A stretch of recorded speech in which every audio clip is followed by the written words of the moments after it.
Welcome to the Context Machine. It is episode 705. I am, and get ready, brace yourself, folks, Bryan Chaffin, right here in the flesh. Wow. I'm so glad I was braced because I was not prepared. I know. I mean, who could be? Right? I mean, that's fair. Yeah. And I'm Jeff Gamet. Oh my God. Oh my God. Really? I know. I should have given you a softer lead into that so that it wouldn't be such a big blow. Yeah. Oh, wow. Okay. All right. I'm okay. Yeah, go ahead. Deep breaths. Yeah, I'm good. Box breathing. Yeah.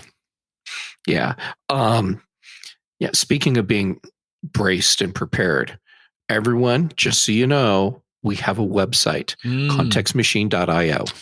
You can use contextmachine.io to reach out to us, or you can find us on Mastodon at Context Machine and Blue Sky at contextmachine.bsky.social. And soon you can find us on Bleep.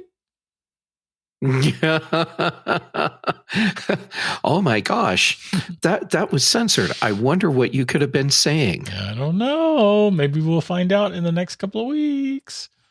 Maybe. Yeah. Yep. Yeah.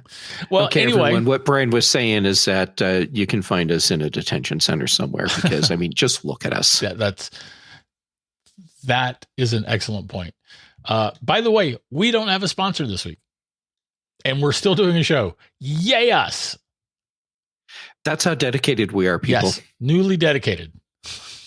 We are. Right. I believe you wanted to discuss some Firefly news. Yes. It's been big news for all of us brown coats. So Nathan Fillion got most of the crew together, the cast from Firefly. No. Baldwin, he was not able to be there. Yeah, but he'll be part of the show though. Yes, he will. He just wasn't there for the announcement. Right. So the big announcement is that Firefly, the series, is coming back. This is not a reboot at all. This picks up where the only season we got ended and before the movie Serenity. So we're getting a new Firefly series. Right. It has Joss Whedon's blessing, although he's not involved. Yes. And Nathan Fillion has been very active in bringing this together. So he already has show leadership team in place. He already has writers and the first episode ready to be recorded. Mm-hmm.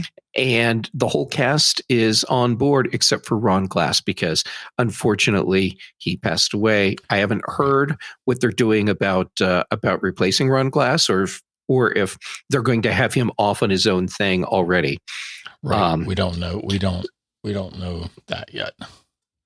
No. So anyway, that you're leaving out the most important thing. The most important part. I was bearing the lead. Okay, well, dig it up. All right, digging it up.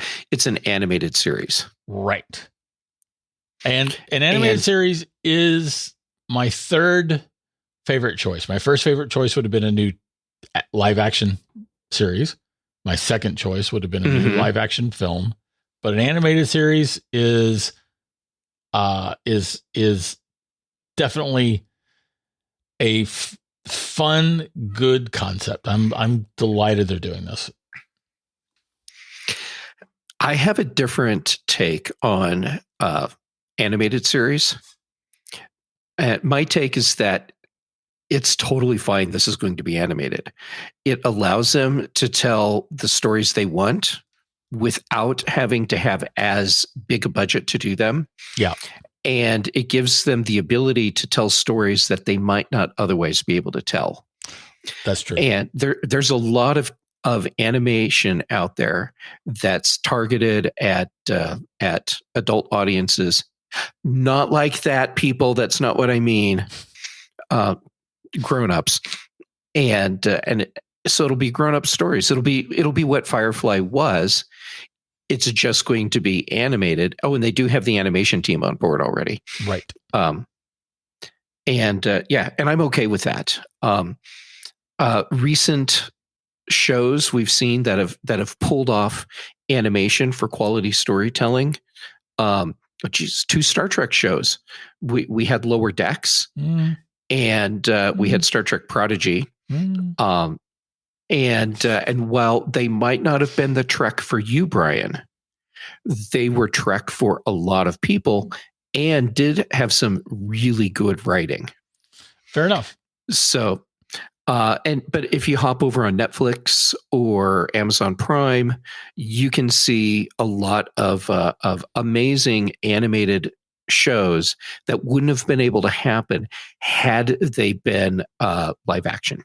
Well, I'm actually going back to the old Star Trek cartoon when I think about this. I'm talking about the 70s. Which had some incredible writing. It crappy animation, but incredible writing. And at the time, sir, I was a kid, right? So, what did I know? But as a kid up into my early adult years, whenever I thought about the Star Trek animated series, I thought, LOL, a joke. And I think I personally believe I was wrong to think that. And so there are a lot of analogies between the Star Trek animated series and this Firefly series, assuming that it, actually does come to light. For instance, Buffy was being rebooted, and the folks at Hulu pulled the plug on that in the last week. Oh, yeah. I heard about that. Right. That's super frustrating. Super frustrating. Anyway, the point is that the creator of Star Trek, Gene Roddenberry, was the creator of the animated series. Now, Joss Whedon is not involved in Firefly, and I assume, frankly, it is because he is currently ostracized for being such a problem on set. The issues that came out of Charisma Carpenter's accusations lobbied against. I'm assuming that's leveled that as well. Yep. Yeah. But he did give his blessing for it, which I'm kind of surprised that he would do, but whatever. That's not neither here nor there.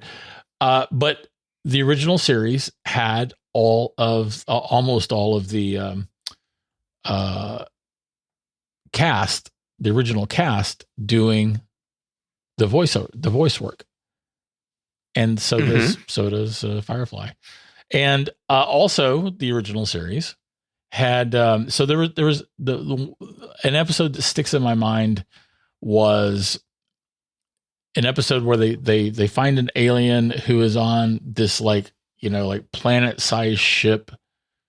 And it was this, really convoluted ship and the, adventure ensued. And that was that was apparently something that Gene wanted to do in the original series, but they couldn't do a planet-sized ship back then. Yeah. Yes. The animated series does have several storylines that they couldn't do live action. Yep. But had wanted to. Right. And so I'm that long derail there was very much a response to you saying that they could do things that they wouldn't be able to do with the Firefly animated series. Yeah. And I'll give you another example of where animation has allowed the storytellers to do things they couldn't in live action.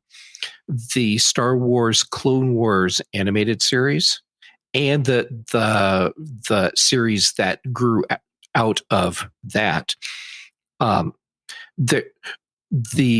things that they were able to do, the stories they were able to tell, the detail they were able to go into, they couldn't do with live action. And some of the battles that you see would have been cost prohibitive to do. Mm-hmm. And like the depths that they go into detail on Coruscant You just can't do that in live action. That's right.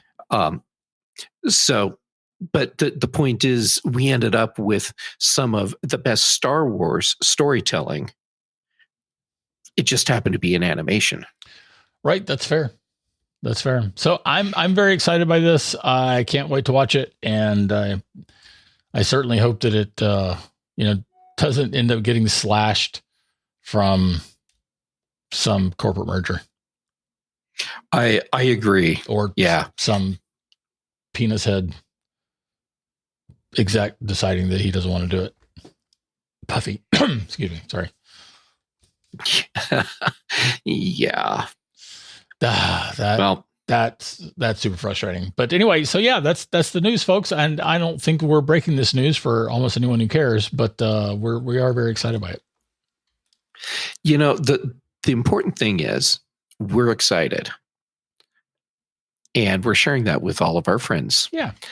But Bryan, it's possible there's someone out there that their life has just been way too crazy and busy. And this is the first time they're hearing it. And we just brought a little bit of light into their day. Right. We can hope. Yeah. We can hope. All right. Let's move on to the FCC getting jiggy with it. Yeah, because that's what they do. They get jiggy. I think this is probably the opposite of getting it jiggy with it. But anyway, whatever. That's neither here nor there. So tell us what the news is. Okay, so the Federal Communications Commission, so this is a U.S. thing, they have just across the board said that all consumer-level Wi-Fi routers that are made outside the country or designed outside the country are a national security risk, which means they are now banned from import or sale in the United States. And so that means you design a router outside the United States, but build it in the United States, can't be sold. If you design it in the United States, build it outside of the United States, can't be sold. So it doesn't matter where in the process you are. If part of it happens outside the United States, it is now banned for import or sale. So what that means is that if you're hoping to buy the next generation Wi-Fi router from whatever company, even if it's a U.S. company, not going to happen with the current FCC orders. So there are, of course, little twists in this, because why not? If a Wi-Fi router has already been approved for sale in the United States, that doesn't change. So apparently, the security risk of the products that are already here isn't as big a concern for the FCC. I don't know, but those products, since they can still be sold, I'm assuming that means they can still be imported and sold. Right. That does appear to be the letter of the law at the moment, the letter of the rule. Yeah, that's my interpretation as well. So yeah, the FCC just stalled the technological progress of Wi-Fi routers in the United States. Well, okay, so yes, they have until manufacturing could be started in the U.S. I don't really think there's any routers that are being made in the U.S. currently. To the best of my knowledge, none are made in the U.S. Right. And so you raised a point before we started recording about how this will affect chipsets. Because if a chipset is made in China or Taiwan or Japan, would it be is having the chipset made outside the U.S., is that verboten inside the inside routers that are going to be sold in the U.S.? And I don't think we know the answers to that. Yeah, I don't know the answer to that. But it seems to me that if the products themselves are just deemed an unacceptable risk to national security, is because of the components that are in them. Yeah.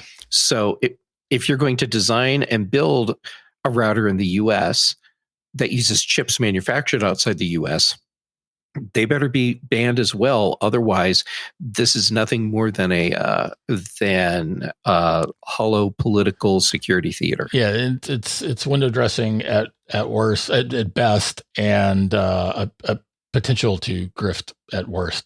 Because you can apply for an exemption. This is according to Mashable. You can apply for an exemption.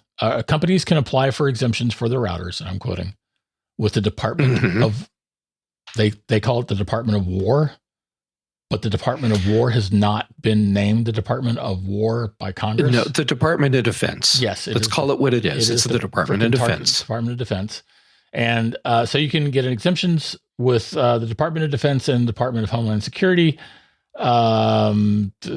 authorized to evaluate and approve of ones that they don't consider pose. That's an AI written sentence or something. Anyway, the point is you can get exemptions for this. So will this actually turn into an opportunity for people who are bribing various officials in the government? It's like you're reading my mind. To get their exemptions. And of course, if you're going to apply for an exemption, I'm sure there will be a fee involved as well. Right. So that's a problem. And now, okay, I actually have a lot of empathy with the stated goal here of saying that these devices can be a national security concern. I have a lot of empathy with that. I don't have a lot of empathy with this administration to pursue, let alone implement this kind of change. Yeah. Yep. I get what you're saying. And the concern that another government might want to surveil anyone they possibly can, or quite frankly, outside of their country, a criminal organization. Or a criminal organization, sure. Well, okay, that's fair, because if a surveillance tool is in place for a government to use, that means it's there for everyone to use, regardless of what a government tells you. Yeah, I was actually thinking of cyber gangs that would be sophisticated enough to either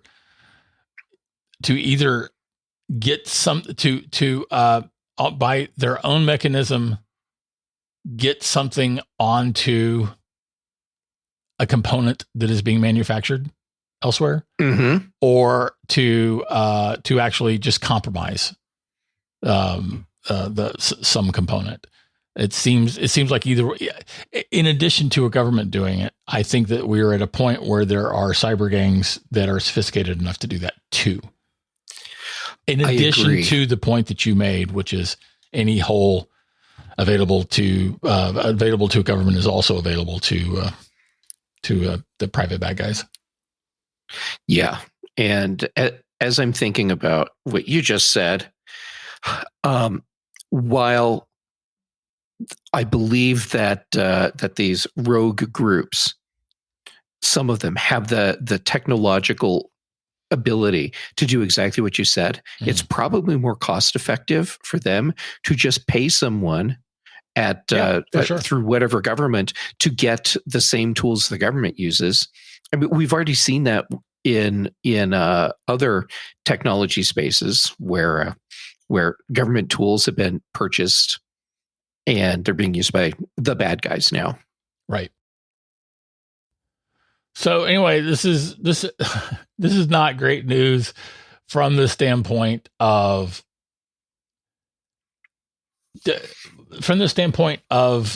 not having the manufacturing capabilities in this country yet to do this.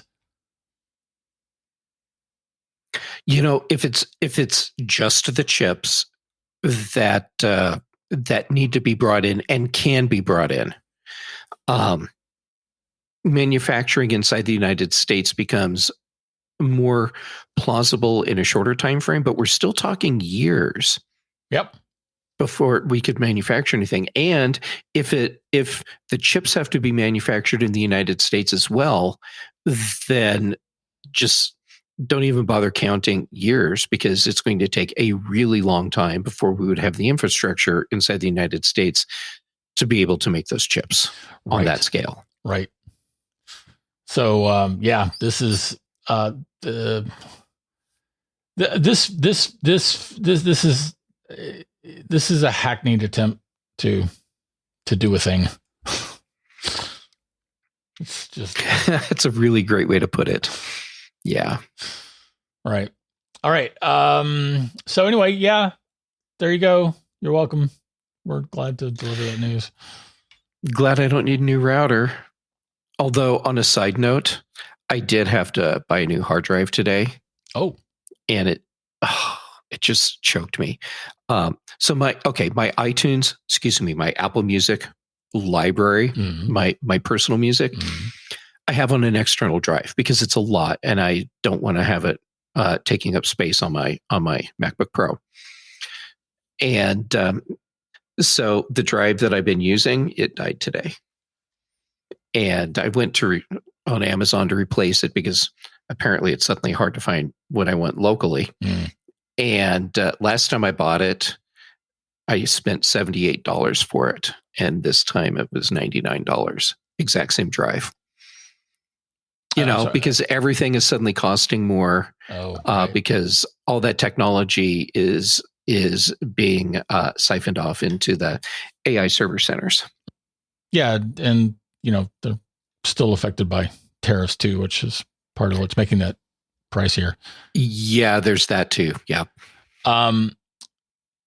There's a statement. It's not a statement. This is part of a report that Mashable quoted from the FCC's National Security Determination that says, quote, recently, malicious state and non-state sponsored cyber attackers have increasingly leveraged the vulnerabilities in small and home office routers produced abroad to carry out direct attacks against American civilians in their home, from disrupting network connectivity to enabling local networking espionage and intellectual property theft.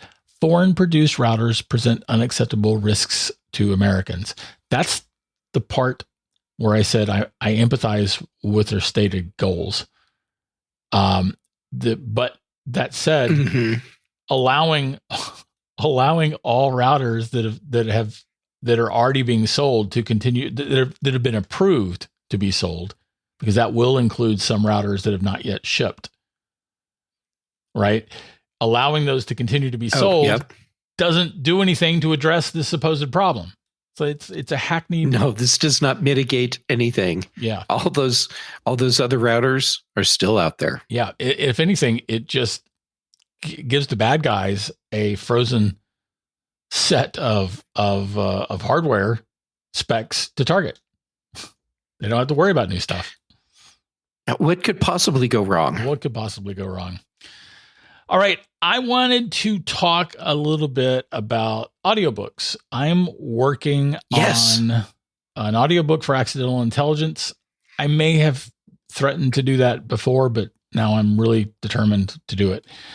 And I'm hoping to leverage this to getting other audiobook projects that I have not written. And the thing that has kept me, I don't think I've expressed this to you. The thing that has kept me from doing this is all the characters that I've got, including lots of women characters. And I worry, I tend to, obsess over doing things well, I'm obsessing over doing it correctly, despite the fact that what the crap is correct.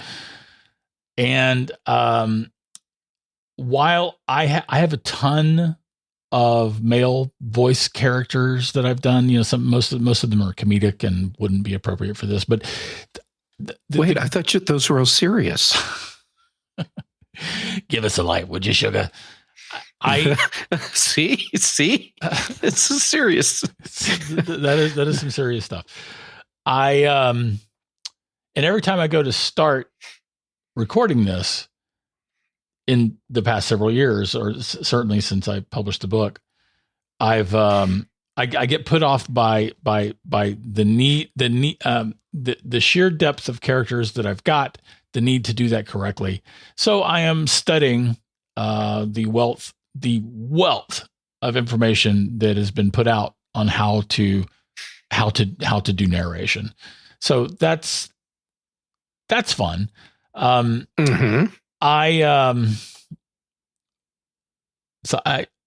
kind of don't remember why I told you I wanted to talk about this. Do you remember, Jeff? Well, it's because you started telling me about it, and I got very interested, and I started to ask you a question, and you said, "Shut your pie hole, save it for the show." Right, I remember that, but I don't remember the question. The question was, okay, so the question's related to something that I saw online about doing audiobook voices. And the thing that I saw, so I'm curious if this is something that you've seen and what's your perspective on it. Instead of coming up with different voices for each character, so you're not creating a character voice for each character in the book, you're changing tone and inflection. Well, and that's it. That is a character voice, though. Well, not like doing character voices. Okay, I'll do an example. Jeff said, "Bryan, why have you heard about this thing that I saw online?" And Bryan says, "Well, yes, I have." And Jeff says, "Oh, that's really great." And then Bryan's office manager comes in and says, "I've heard of that too." So I'm not doing character voices. It's just that slight, basically a pitch change, if you will. Yeah, that's the consistent advice that I've seen that resonates with me the most, and that is what I'm trying to do, as opposed to doing deep characters for each voice. The problem for me is the women's voices, and I have several women speakers in my novel, and I don't yet have a grasp on how to vary my sort of narrator female registers enough to do that. And so that's currently what I'm studying. And to your actual question, yes, that is what I've seen, and that is what I'm trying to do. Okay. That would be way better. Oh, I have another example for you. And this will be great. So Jeff asked Bryan, "Hey, Bryan, have you seen this interesting article?" And Bryan replies, "No, Jeff, I haven't seen that article. Will you rub my bunions?" And then Bryan's assistant comes in and says, "Hey, you two, knock that off. That's not appropriate workplace behavior." Yeah, is that better? Yeah. Well, did I nail it? You nailed what not to do. Yes. Okay, great. I need to take some notes here. Right. You would be an excellent narrator too, by the way. Well, then, thank you. And maybe I should make that happen. Oh, wait a minute. I remember we talked a little bit about this offline, not on the show. You have actually put out some reels on Audible. Yes, trying to get some business, right? Yeah, but I pulled them all off for right now because I put the reels together and then started doing some research and realized maybe I shouldn't have put those reels out there. So I'm making some new ones, and then I'll put them back out, and then you can hire me to narrate your book. Well, you right. in the general you. Okay, right. Because I know you've got your book under control. Yes. Well, that remains to be seen. But yes, I think Jeff would be an excellent audiobook narrator, and I would absolutely recommend him once he does